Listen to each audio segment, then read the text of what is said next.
Gênesis capítulo 32, o versículo é a partir do 22.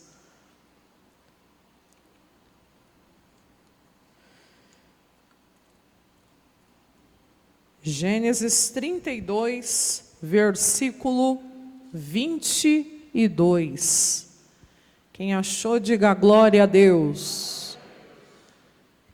Amém. Vamos lá, diz: e levantou-se aquela mesma noite e tomou as suas duas mulheres, suas duas servas, seus 11 filhos, e passou o val de Jaboque. E tomou-os e fê-los passar o ribeiro, e fez passar tudo o que tinha. 24. Jacó, porém, o quê? Jacó, porém, ficou só, e lutou com ele um varão, até que a alva subia. Vamos prestar atenção. Jacó, ele é filho de quem? Isaque. Ele é um milagre, sim ou não? Sim. Ele é uma promessa de Deus para Abraão. Quem lembra disso? Que em Isaque seria contada a sua descendência. Já se referia ali a Esaú, a Jacó, aos descendentes que viriam. Então ele é fruto de uma promessa de Deus ao patriarca Abraão. Quando o pai dele, o Isaque, que é o milagre, né, que é o filho da promessa, ele se casa com a Rebeca, ele constata que a Rebeca é o quê? Estéril. Mas ele entendeu que ele não tinha casado com a mulher errada, ele tinha casado com a mulher realmente que Deus tinha preparado para ser a esposa dele. E você sabe que pela época ali, pela cultura, ele poderia ter deixado a Rebeca e encontrado uma outra esposa que pudesse lhe gerar o quê? Filhos. Mas o Isaque, ele entendeu. Eu sou um milagre já. Meu pai e minha mãe, até mesmo eu já sou o fruto do milagre na vida deles. Então esse mesmo Deus que respondeu meu pai, respondeu a minha mãe, também vai me responder. Ele casou com 40 anos, ele foi pai aos 60. Durante 20 anos da sua vida, a Bíblia diz que ele orou instantemente ao Senhor por sua mulher. Está escrito isso. Foram orações, a Bíblia não diz uma oração. A Bíblia diz que Isaque orou instantemente ao Senhor por sua mulher, porquanto ela era estéril. E aí diz no verso, aí, capítulo 25, versículo 21, que o Senhor ouviu as suas orações. Quer dizer, não foi uma oração. Durante 20 anos, foram muitas orações perante o Senhor. Foram muitas orações perante Deus. Quem está entendendo, diga amém. Até que a palavra de Deus, ela nos ensina aí, nos mostra que Deus ouviu as suas orações. E a Rebeca engravidou de gêmeos, engravidou do Esaú e do Jacó. Então Jacó, ele é esse fruto das orações de Isaque ao Senhor pela Rebeca. Quem conhece a história, por direito a bênção seria de Esaú, mas Esaú desprezou. Nunca esqueça disso, tudo que você despreza, você acaba perdendo. Esaú, um dia cansado, chegou com fome, e Jacó, de olho na bênção, disse para ele: me vende o seu direito, a primogenitura. E o Esaú disse: do que me vale essa primogenitura, eu estou a ponto de morrer. E a Bíblia usa esse termo: e assim desprezou Esaú a sua primogenitura. Que coisa, né? Tudo que você despreza, você perde. Fala para esse irmão, para essa irmã aí com muito cuidado, né? Diga assim para ele: tudo que você despreza, você perde. Misericórdia, né? Não despreze a bênção de Deus jamais. Diga amém? Tudo que a gente despreza, a gente perde. Ele desprezou a sua primogenitura e perdeu a sua bênção. Misericórdia, Senhor. Mas vamos lá. Jacó então foi abençoado no lugar de Esaú, mas quem conhece a história sabe que ele precisou ir embora, porque senão poderia ter acontecido uma tragédia naquela família. Porque o Esaú ficou com tanta raiva de Jacó, que ele jurou matar o Jacó. E a mãe, para evitar uma tragédia, pegou o Jacó e enviou o Jacó para a casa de Labão. Sim ou não? Sim.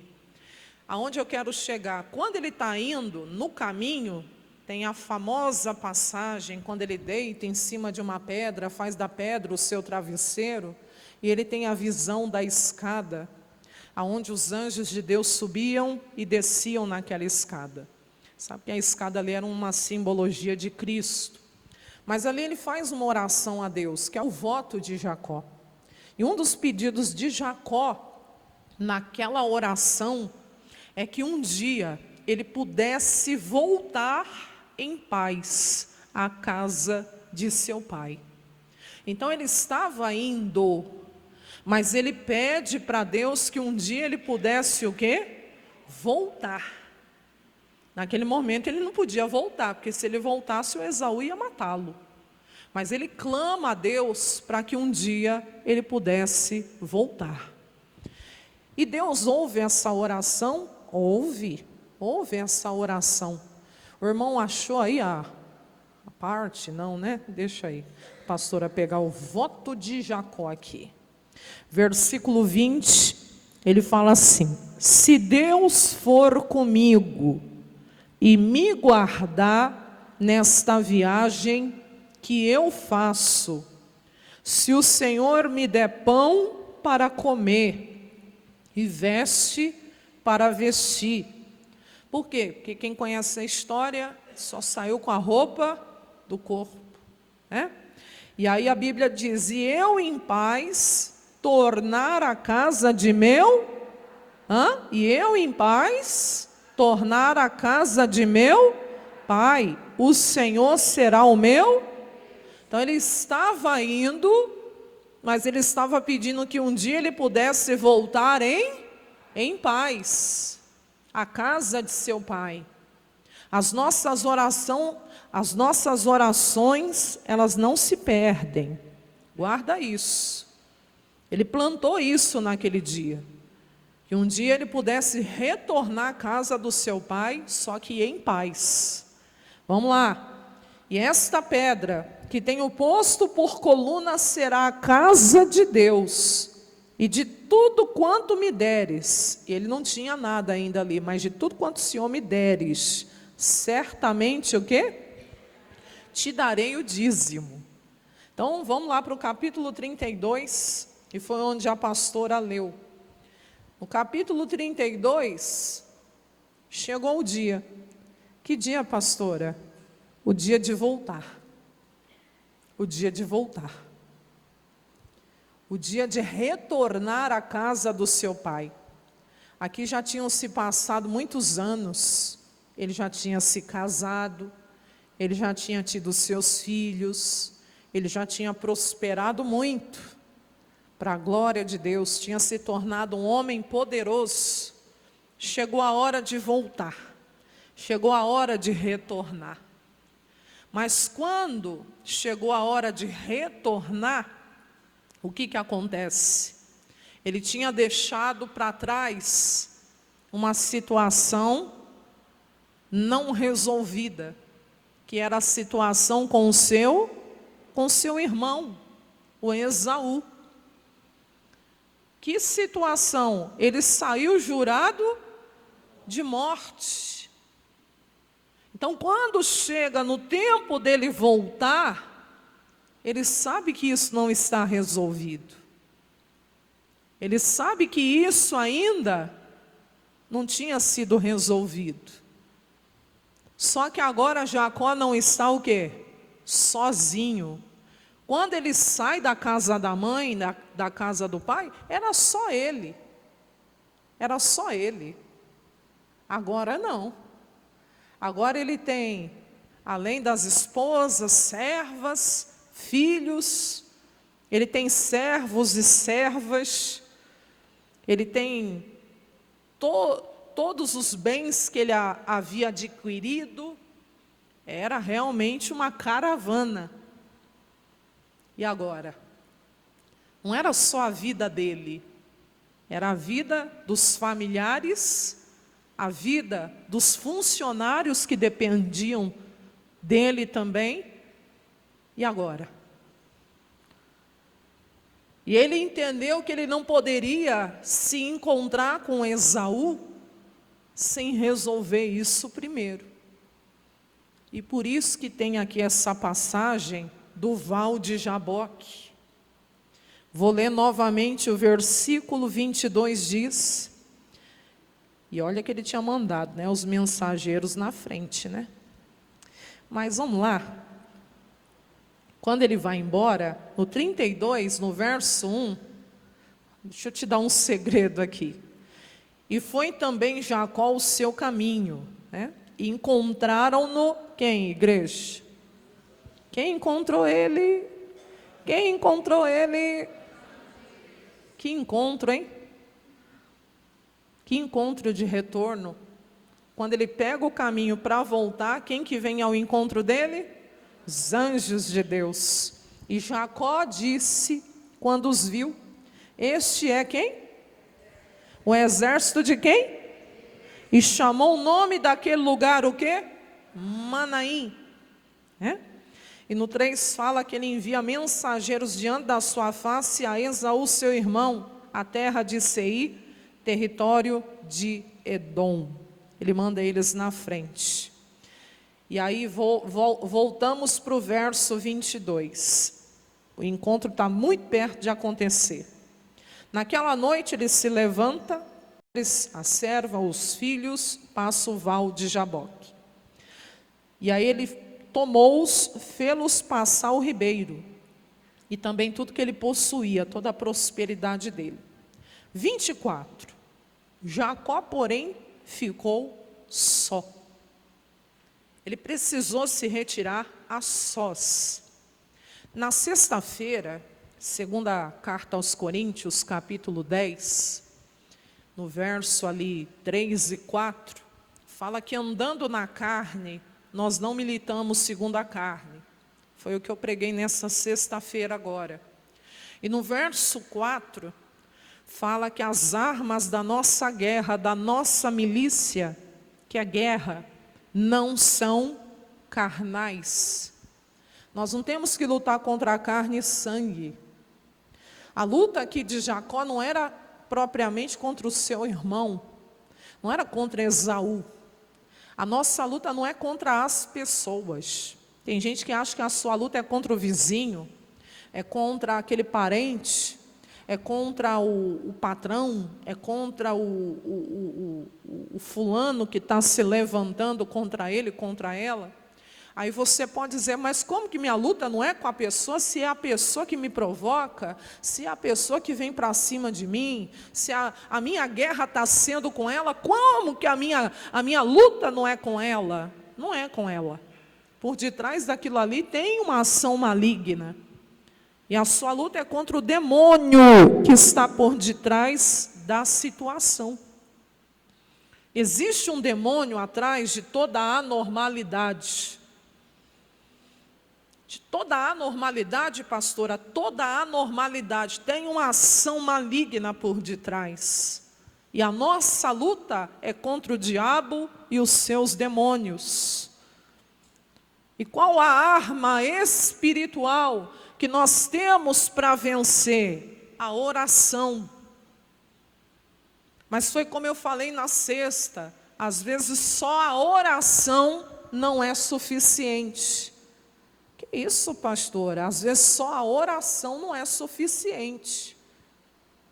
Lá em Marcos capítulo 9, eu dei esse exemplo. Aquele pai levou o seu filho aos discípulos para que os discípulos expulsassem o demônio do rapaz. E os discípulos não conseguiram. E os discípulos estavam em pecado para não ter conseguido, para o diabo, para o demônio que estava ali, porque era uma legião, para o demônio que estava ali não obedecê-los. Não, eles não estavam em pecado. Em Mateus 10:1 fala que Jesus já tinha dado poder para eles. Olha lá, e chamando os seus 12 discípulos, deu-lhes poder. Eles já tinham poder, autoridade, para quê? Sobre os espíritos imundos. Então os demônios tinham que se sujeitar aos discípulos, porque eles já tinham poder, autoridade para isso. Para quê? Para os expulsarem, e também eles tinham poder, autoridade para curarem toda a enfermidade, toda espécie do quê? De mal. Também não era falta de autoridade. Eles tinham autoridade. Então por que o demônio não obedeceu, pastora? Porque os discípulos não trataram a causa. Os discípulos já foram mandando o demônio sair, o demônio não saiu. Por quê? Porque ele tinha porta aberta no coração do pai daquele menino para continuar. Falando uma linguagem mais difícil, eles tinham legalidade espiritual para continuar. Porque tinha uma brecha, tinha uma porta aberta no coração daquele pai. E enquanto aquela causa não fosse tratada, o demônio não ia sair. Tanto que quando o pai leva o menino até Jesus, Jesus, em vez de expulsar o demônio ali logo de cara, o que Jesus faz? Jesus vai tratar a causa. A primeira pergunta de Jesus para o pai: quanto tempo há que lhe sucede isto? Tem quanto tempo que isso está acontecendo com esse jovem, com o seu filho? Claro que Jesus já sabia, mas ele queria fazer o pai voltar lá onde tinha começado. E o pai fala assim, e ele já era um jovem, adulto.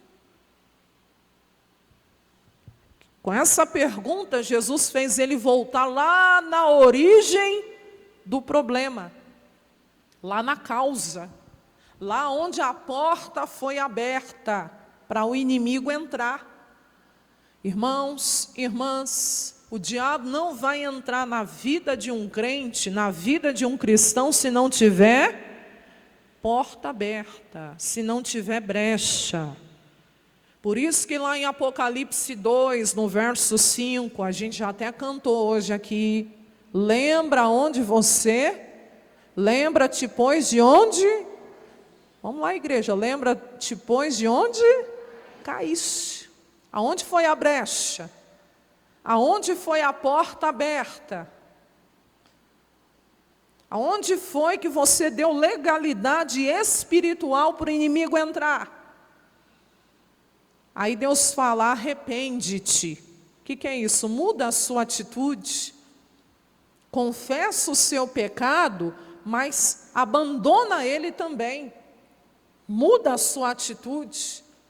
E aí Deus fala, e volta a praticar as primeiras obras. Quem está entendendo, diga amém. Tem que ver onde é a brecha. E o que pode ser brecha? Desobediência a palavra de Deus, pecado, dúvida, medo. No caso desse pai de Marcos 9, a Bíblia não dá os detalhes, mas a Bíblia mostra que foi incredulidade. Não mostra o que aconteceu, mas aconteceu alguma coisa quando esse menino era pequeno, que aquele pai deixou de crer em Deus. Que aquele pai deixou a incredulidade tomar conta do coração dele. E foi uma coisa tão assim que o coração dele realmente fechou na incredulidade. Tanto que ele vai dar uma bronca em Jesus. E tem uma coisa, se o Senhor pode fazer alguma coisa, Se o Senhor tem poder, oh meu Deus, que eu falo isso para Jesus, irmão, que eu tenho juízo, claro que Ele tem poder, tem ou não tem, igreja? Se o Senhor pode, o se é condicional, pode ser que sim, pode ser que não, se o Senhor pode, claro que Ele pode, faz alguma coisa, ajuda-nos, tem compaixão, ó meu sofrimento. Aí Jesus falou, peraí, se eu posso, não, se você pode crer. A origem do problema está aí dentro do teu coração, se você consegue crer. Aí Jesus fala, tudo é possível ao que crê. Aí o pai começa a chorar, porque Jesus foi na ferida, Jesus foi na causa, diga glória a Deus. A palavra de Deus é remédio para curar o que precisa ser curado. Você crê nisso ou não? E aí a Bíblia diz que com lágrimas, chorando, ele disse, eu creio, Senhor, ajuda a minha incredulidade. A porta foi fechada, o demônio foi expulso e não pôde mais entrar, e o menino foi liberto, e a família voltou a ter paz. E os discípulos encafifados, por que a gente não conseguiu mandar esse demônio sair? E aí eles entraram para dentro de casa, quem? Jesus e os discípulos. Aí em particular os discípulos falaram assim, por que o não podemos nós expulsar? Porque eles oraram e não aconteceu. Aí Jesus falou, porque essa casta, essa espécie de demônio, não pode sair com coisa alguma, a não ser com oração e com jejum. Jesus foi bem claro. Pastor, mas o jejum não é para quebrar o poder da nossa carne? Sim. Então por que Jesus fala que o demônio só poderia ser expulso com oração e jejum? Porque o jejum, além de quebrar o poder da nossa carne, faz com que você possa ter ali mais discernimento espiritual das coisas. Você consegue enxergar no mundo espiritual. E às vezes, você está tão no natural que você não consegue enxergar. E quando você jejua, Deus começa a te mostrar o que você não está vendo. E com discernimento, você vai ali e consegue resolver a situação. Então, pega essa palavra, tem coisas que você está tentando resolver na oração, pastor, o negócio está emperrado, o negócio não está indo. Oração e jejum. E como eu posso jejuar? Cada pessoa, isso é muito relativo. Tem gente que tem hábito de jejuar, mas tem gente que não tem. Se você não tem hábito, você já de cara for fazer um dia todinho de jejum, não é falta de fé não, mas você pode correr um risco aí de ter algum mal-estar. Então começa devagar.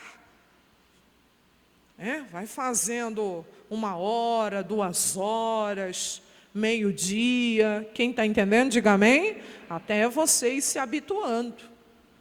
Dependendo da pessoa que toma uma medicação e não pode ficar sem se alimentar, a gente aconselha que faça 1 hora, 2 horas, 3 horas. Tenha mais prudência quanto a isso. Quem está entendendo, diga amém. Mas você também pode fazer um jejum de se abster de coisas que você gosta e se consagrar mais a Deus, porque a pessoa acha que jejum é ficar sem comer. Não. Claro que eu estou dizendo não para a minha carne. Eu estou subjugando ela. Mas é um momento que você vai ler mais a Bíblia. É um momento que você vai orar mais a Deus. Então você tem que ter esse tempo para isso. Quem entendeu, diga amém. Mas jejuar é uma bênção. E às vezes é necessário. Tem batalhas que só orando você não está vencendo. E outra, quando a gente jejua, a gente fica muito mais sensível à voz de Deus. Até para ler a Bíblia melhora, até para buscar a Deus em oração melhora. Quem está entendendo? Amém? É necessário. É necessário. Quem entendeu, diga glória a Deus. Por que eu estou falando isso? Voltando, porque são armas espirituais que Deus tem nos dado para vencermos batalhas. Voltando ao caso de Jacó, ele tinha uma batalha pela frente. Qual que era a batalha de Jacó? Ele estava retornando à casa do seu pai, mas ele ia primeiro se encontrar com Esaú. E ele sabia que ele tinha, naqueles anos atrás, saído da casa do pai, jurado de morte pelo irmão. Que o irmão tinha um ódio mortal dele. Então ele não podia voltar em paz com isso mal resolvido. E o que ele fez? Ele usou uma arma espiritual chamada oração. Ele foi para o Val de Jaboque, versículo 24, ele ficou só. Só ele e Deus. Mas eu vou resolver essa situação. Ele praticou Mateus 6,6. Ele entrou para o quarto dele, mas lá não tinha quarto. O quarto dele foi o Val de Jaboque. Ele fechou a porta e ele foi orar a Deus. E Deus, que vê aquilo que está em oculto, o recompensou. Você precisa também. Você que tem situações por esses dias, por esses meses, lá para frente, para serem resolvidas. Pastor, o meu caso ainda é essa semana. Jacó, porém, ficou só. Foi só por um momento, mas ele se retirou a sós. Só ele e Deus. Orar com o esposo é uma bênção, com a esposa é uma bênção. Orar com o irmão, com a irmã é uma bênção. Mas tem horas que é só você e Deus. Jacó se retirou a sós. E a Bíblia diz que quando ele toma essa atitude, aparece para ele um anjo. Um varão, um homem, um anjo. E a Bíblia diz que ali começa uma batalha espiritual para a vida de Jacó. Porque na hora ele teve discernimento. Isso aqui é visitação de Deus. Isso aqui é visitação do Senhor. E eu não vou deixar escapar. Você já viu aquela palavra que Jesus falou, que quem pede, recebe. Quem bate, abre-se, né? A porta se abre. E quem busca, encontra. Jacó foi buscar. E por isso ele encontrou. Por que tem gente que está dizendo, eu não encontro, eu não acho? Você tem buscado? Mas não é só buscar, é perseverar também. Ah, pastora, mas lá em casa, minha casa é muito agitada, não tenho tempo para isso não. Ah, tem sim, meu irmão, minha irmã. Nem que seja a hora que está todo mundo dormindo. A casa está quieta, está tudo calmo. Eu vou me retirar a sós. É eu e o Senhor agora aqui. Tenho questões na minha vida que precisam ser solucionadas. E se Deus não colocar a mão dele, eu que, com a minha capacidade humana, que não vou resolver. Porque tem coisas que é só Deus na vida da gente. E não tem outro caminho a não ser a oração. Jacó, porém, ficou só. Encerro aqui essa parte. E você, quando vai ficar sós com Deus? Não assusta com o que eu vou falar, mas toda maldição tem uma origem. Tem não, pastora? Então, desculpa a franqueza, vamos rasgar essa parte da Bíblia. Então, não, está escrito em Provérbios, capítulo 26. Olha lá, ó, pássaro, como um pássaro no seu vaguear, como a andorinha no seu voo, assim a maldição sem causa não virá. A gente às vezes quer, como que se diz, amenizar, tem uma outra palavra aí, amenizar a coisa, dizer, não, mas não é bem assim. A origem, né? A maldição tem uma causa, a maldição tem uma origem. Doença é bênção? Choca, né? Doença é bênção? Quem está vivo nesse culto, diga amém. Doença é bênção? Não, doença é o quê? Bênção que não é, é maldição. É maldição. E que Jesus, quando morreu na cruz, levou sobre o seu corpo, a Bíblia diz, as nossas dores, as nossas enfermidades, e pelas suas feridas fomos sarados. Então eu falar, não, a doença é uma bênção. Nunca, a doença é uma maldição. Ela tem uma origem. Qual a origem da doença? Lá no inferno. Quem coloca doenças, quem coloca enfermidades? O diabo. Ele teve esse acesso, ele teve essa porta aberta lá no Éden, no dia que Adão pecou, para entrar com a morte, que é a natureza dele, que inclusive tem a doença na natureza dele. Você vai falar para mim que miséria, falta de recurso, falta de prosperidade é bênção? É bênção? Hã? O que você acha? Você ficar na pendura sem dinheiro nenhum para nada, endividar, dívida é bênção? Claro que não. Dívida é o quê? É maldição, mágoa, ressentimento. É bênção? E eu poderia ficar aqui, elencando tantas coisas, e você ia me dizer, não, isso não é bênção, mas a maldição tem uma origem. Ela tem uma causa. O diabo não entra na vida de uma pessoa colocando a maldição, se não tiver uma brecha para isso, se não tiver uma porta aberta ali para isso. Então tem questões que precisam ser resolvidas. Por que não rompeu ainda a alva para você?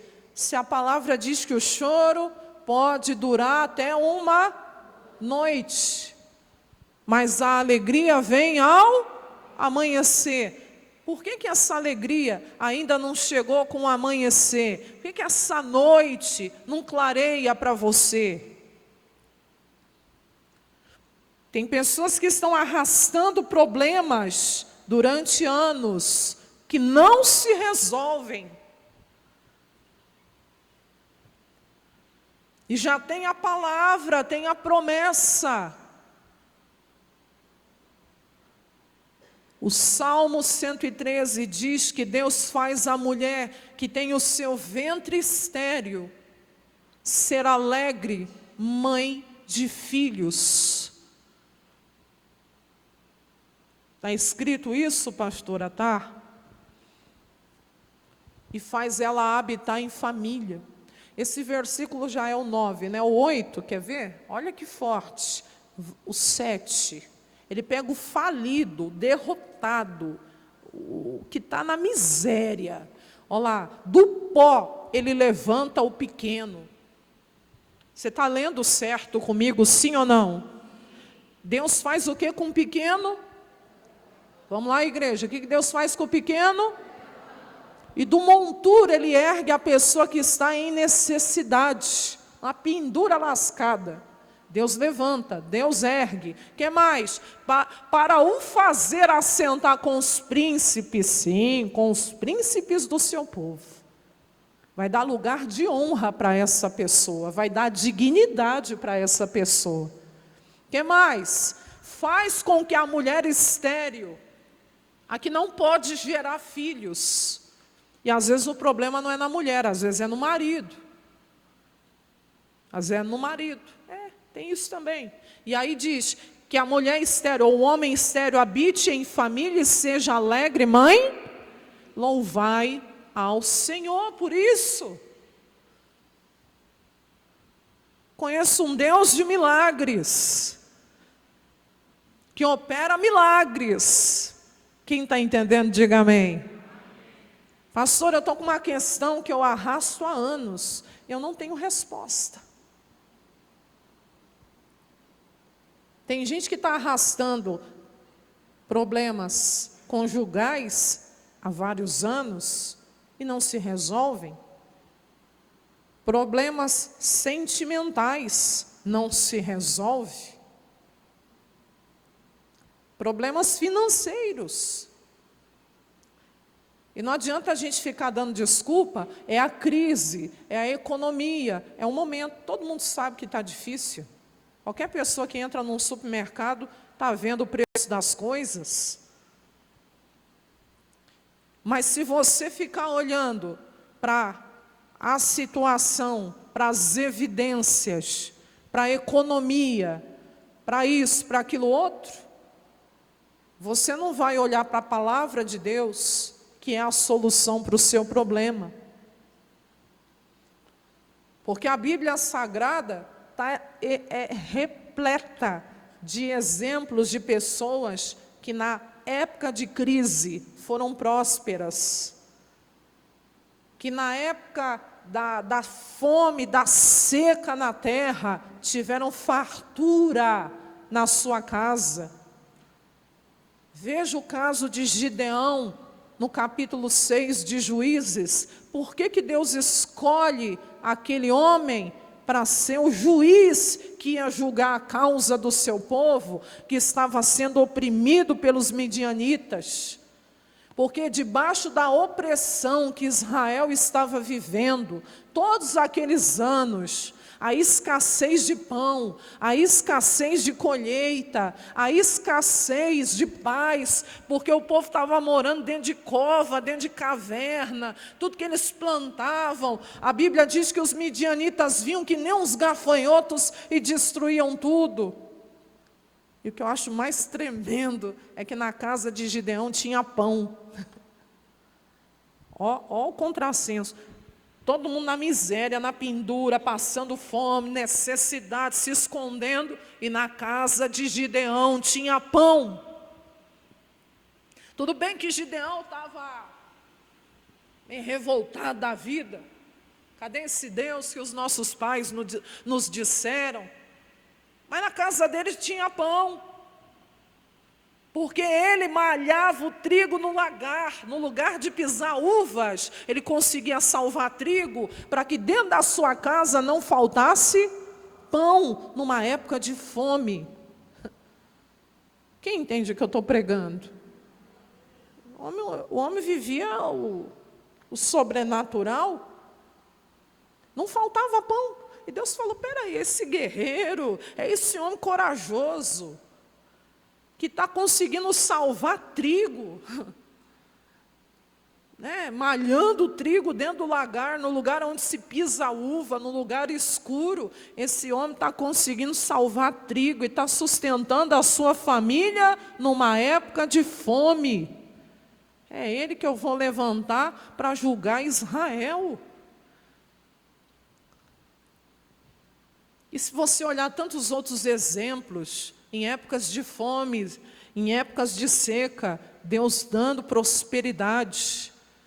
Lembra a viúva endividada, judiação. Marido era um homem de Deus, mas deixou dívida. Ela ia perder os seus 2 filhos. A mulher já tinha perdido o marido, já estava sensibilizada pela perda do marido. E aí o marido ainda deixa dívida, e ainda vem os credores querendo levar os seus filhos embora. Que desespero! E ela corre para o profeta. Me ajuda, profeta. O que eu faço, profeta? Ela clamou ao profeta. E o profeta falou: o que você tem em casa, mulher? Ah, não tenho nada não, senão a botijinha de azeite. Está aí, o seu milagre começa aí. Pede vasilhas, não poucas. Ainda bem que ela tinha um bom relacionamento com os vizinhos, viu? Tenha um bom relacionamento com as pessoas, porque um dia você pode precisar deles. Tem gente que caça encrenca com todo mundo. Onde vai, caça encrenca com os outros. Em vez de abrir portas, fecha. Pensa comigo, se ela tivesse um péssimo relacionamento com os vizinhos, eles iam emprestar vasilhas? O que você acha? O que você acha? Fala para mim, você acha que... não, vou emprestar vasilha. Essa mulher enjoada aí, essa mulher encrenqueira. Iam emprestar vasilha? O fato dos meninos conseguirem vasilhas, não, empresta sim, não, é gente boa. Quem está entendendo? E conseguiram um tanto de vasilha. Quem conhece a passagem, uma época de fome, uma época de... uma época que ela ia perder. Também tinha uma crise lá na época também, né? Mas uma época difícil, de dívidas. Deus faz a mulher se tornar empresária do azeite.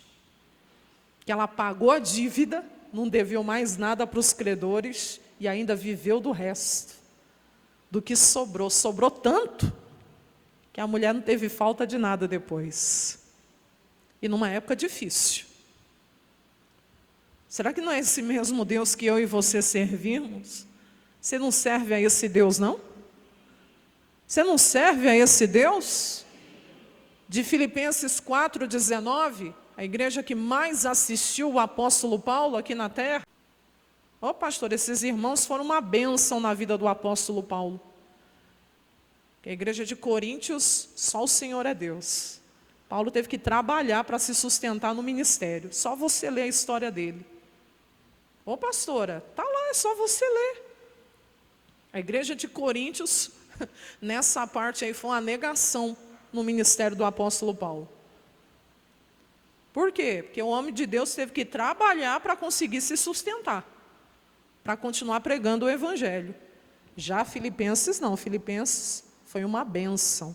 Eles assistiram o homem de Deus. Assistiram em que sentido? Deram todo o suporte que ele precisava para poder ter ali as necessidades supridas para pregar o evangelho.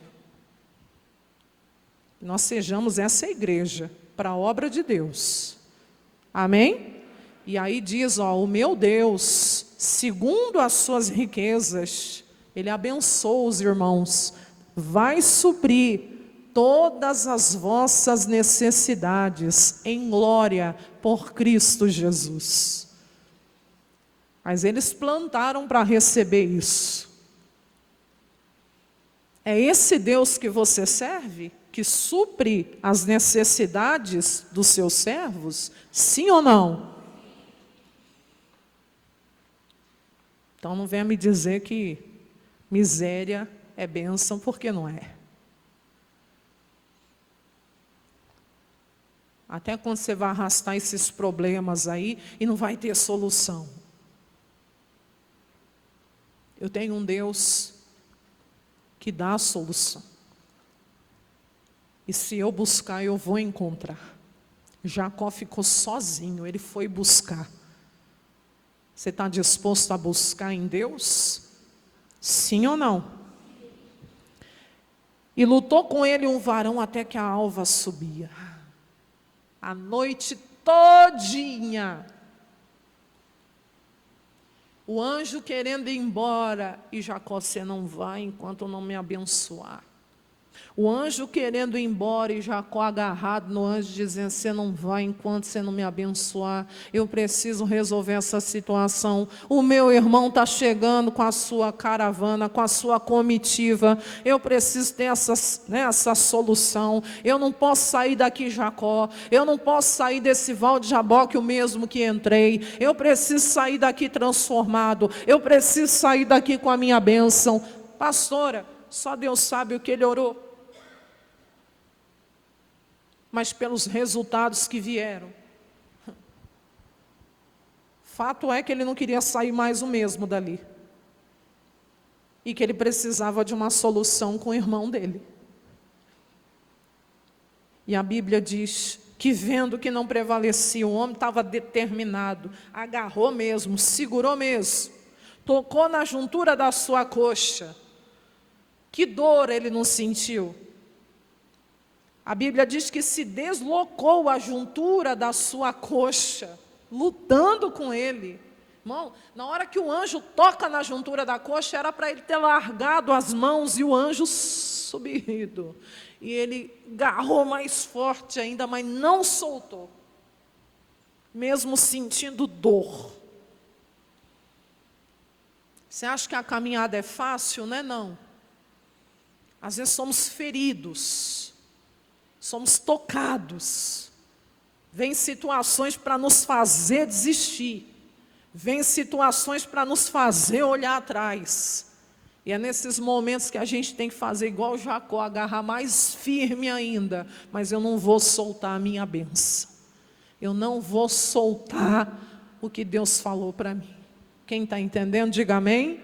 Vou até o fim. E o anjo dizia: deixa-me ir, porque a alva já subiu. O dia amanhecia já, clareava o dia. Você já passou uma noite toda em oração a Deus? Eu não, pastora. Devia se retirar sós e você tem situações para resolver. E você acha que você vai resolver isso como? É na oração, minha irmã. É na oração, meu irmão. É falando com Deus. É lutando espiritualmente. É travando batalhas no mundo espiritual. Porque senão você vai passar a vida reclamando que as coisas não estão boas, que essa situação não se resolve, que você não entende. Quando você deveria fazer igual Jacó, se retirar sós com Deus. Senhor, me mostra tudo que eu preciso ver. Fala comigo pela sua palavra. Eu preciso ouvir a sua voz. E você vai começar a receber de Deus, na palavra, os direcionamentos. Seu ouvido vai ficar sensível.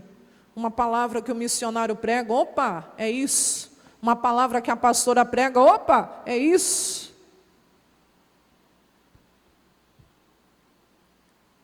E quando vê, o telefone toca com notícia boa, a situação enrolada desenrola, e você aqui dentro só vai dando glória a Deus e dizendo: obrigado, Senhor. Isso é fruto das orações, isso é fruto da minha busca ao Senhor.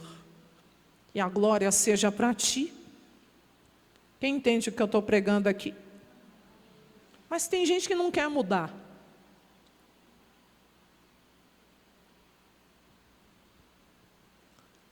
Lá na sua casa você já tem o seu canto, o seu quarto, onde você entra, fecha a porta dele e vai orar a Deus? Você lembra daquele filme conhecido, Quarto de Guerra? Quem lembra dele? Quem já assistiu? Só para eu saber. Quem não assistiu deveria assistir. E quem já assistiu, assiste ele de novo. Quarto de Guerra é aquela mulher que tem um problema sério no casamento dela. que ela faz do closet dela, ela esvazia o closet dela, porque uma irmã em Cristo a ensinou que o caminho era a oração, que o caminho era a busca a Deus. E ela esvazia o closet dela e faz daquele closet um quarto de oração, um quarto de guerra. Ah, mas na minha casa eu não tenho nem espaço, eu não tenho closet. Meu irmão, quando a gente quer, eu tinha um tapete de guerra. Que isso, pastor? Eu tinha um tapete de guerra. Até quando eu fui dirigir a primeira igreja que Deus me deu a oportunidade, no ministério da igreja, esse tapete apareceu lá. Mas era um tapete que eu tinha na minha casa. Aí era o tapete onde eu me ajoelhava, onde eu derramava as minhas lágrimas, onde eu pegava as minhas bíblias, minhas enciclopédias, meus dicionários, e ia para o meu estudo da Bíblia. Eu gostava muito de estudar a Bíblia sentada no chão. E pasme, porque na minha casa não tinha mesa. Que isso, pastora? Verdade. Então eu fazia tudo naquele tapete. Era o meu tapete de guerra. Ô, pastora, cada um tem sua história. Cada um tem a sua história. Então não tem desculpa. Quando a gente quer, a gente faz. E o que diz aí, versículo para terminar? Deixa-me ir, a alva subiu, e ele disse, não te deixarei ir, senão, quando você não me abençoar. Enquanto eu não tiver a bênção comigo, eu não saio daqui não. Estava decidido ou não estava? Determinado ou não estava? E disse, qual é o seu nome? E ele disse, eu sou o Jacó. Eu sou o suplantador. Jacó significa suplantador. Jacó foi sincero, ele mostrou, ele falou, ele não escondeu nada. Ele disse quem ele era. Quem é você hoje aqui? Você não pode se esconder, você tem que falar, Deus, eu sou.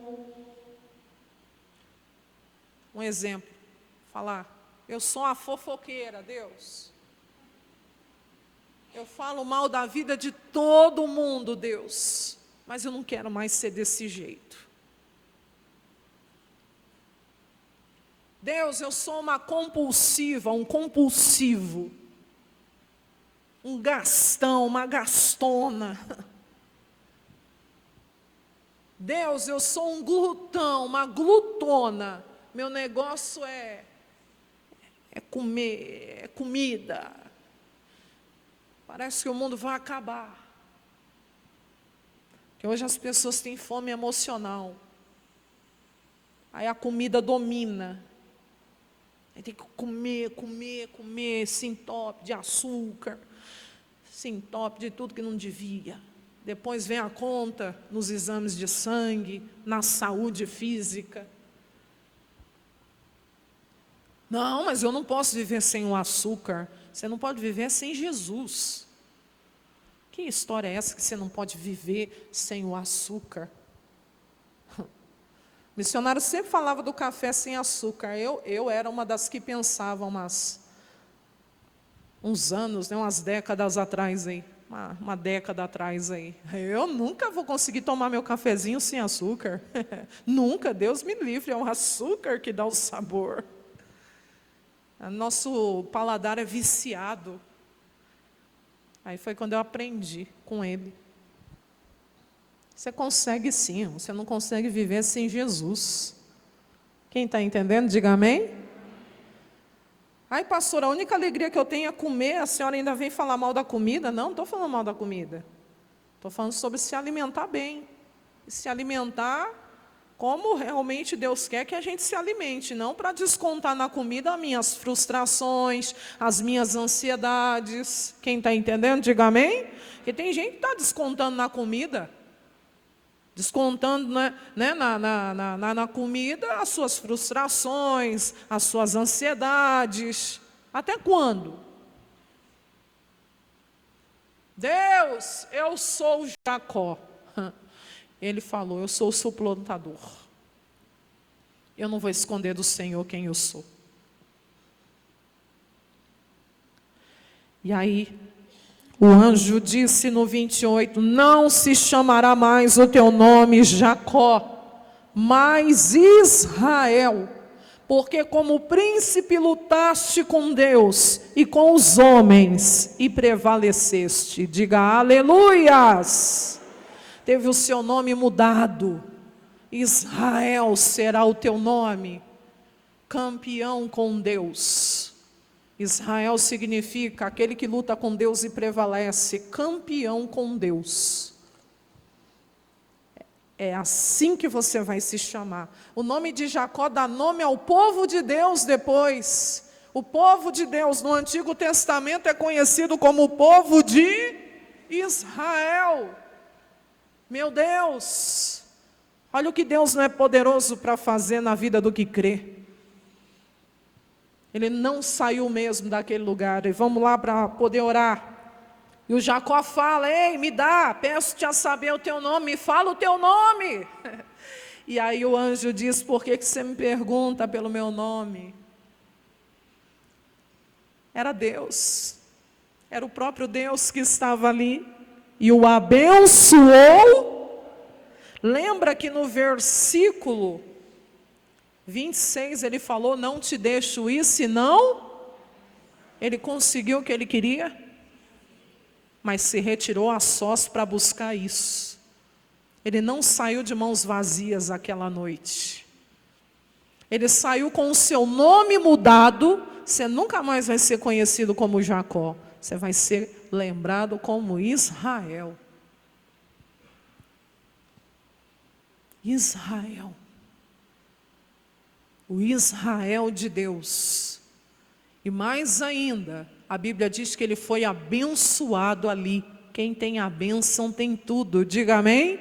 E ainda diz mais, e Jacó chama o nome daquele lugar Peniel, porque ele diz, tenho visto Deus face a face. Ele conheceu a Deus, e ele dizia, a minha alma aqui foi salva. Aleluia, obrigado Jesus. Eu não quero só ouvir falar desse Deus, eu quero também conhecê-lo. Face a face. E a Bíblia diz que saiu-lhe o sol. Oh, coisa linda. O sol vai brilhar novamente na sua vida. Quando ele passou a Peniel e manquejava o quê? Por isso que os filhos de Israel até hoje, não comem o nervo encolhido que está sobre a juntura da coxa. Porquanto o anjo tinha tocado na juntura da coxa de Jacó, no nervo encolhido. E se você continuar lendo, olha o 33, 1. Levantou Jacó os olhos quando ele sai do val de Jaboque e olhou, quem estava vindo? Quem estava vindo? Se Jacó encontra Esaú sem antes encontrar Deus, o que ia acontecer?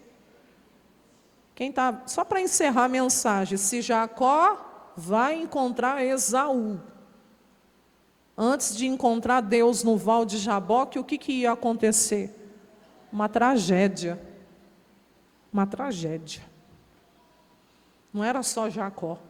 Vidas iam ser ceifadas ali. Uma oração muda tudo, hein? E ele olhou. E eis que vinha Esaú com 400 homens com ele. E aí Jacó reparte os filhos entre Leia, Raquel, suas 2 servas, põe a serva, seus filhos na frente, Leia, seus filhos atrás, porém, a Raquel, o José e os derradeiros, colocou eles lá no fundo. Oh, meu Deus! Porque eram os preferidos. E ele mesmo passou adiante deles, mas foi corajoso. O negócio é comigo, não é com eles. E inclinou-se na terra 7 vezes, até que chegou ao seu irmão. E o Esaú correu-lhe ao seu encontro, o abraçou, lançou-se sobre o seu pescoço, o beijou, e a Bíblia diz o quê? e choraram. O homem que vinha para matá-lo, veio que nem uma manteiga derretida, veio quebrantado, porque primeiro Jacó passou no val de Jaboque e orou. A oração muda tudo, viu? Quem está entendendo a palavra hoje? A oração muda tudo. Vença as suas batalhas na oração. Nós vamos virar um mês amanhã, né? Dia 31. Mas já começa abril. Em nome de Jesus. Começa hoje já. Faz seu quarto de guerra também. Mas essa situação vai ser resolvida. Eu não vou arrastar ela mais um ano, não. Ou você vai arrastar ela mais um ano? Não. Ela vai ser resolvida, não por mim, mas pelo poder do Deus que eu sirvo.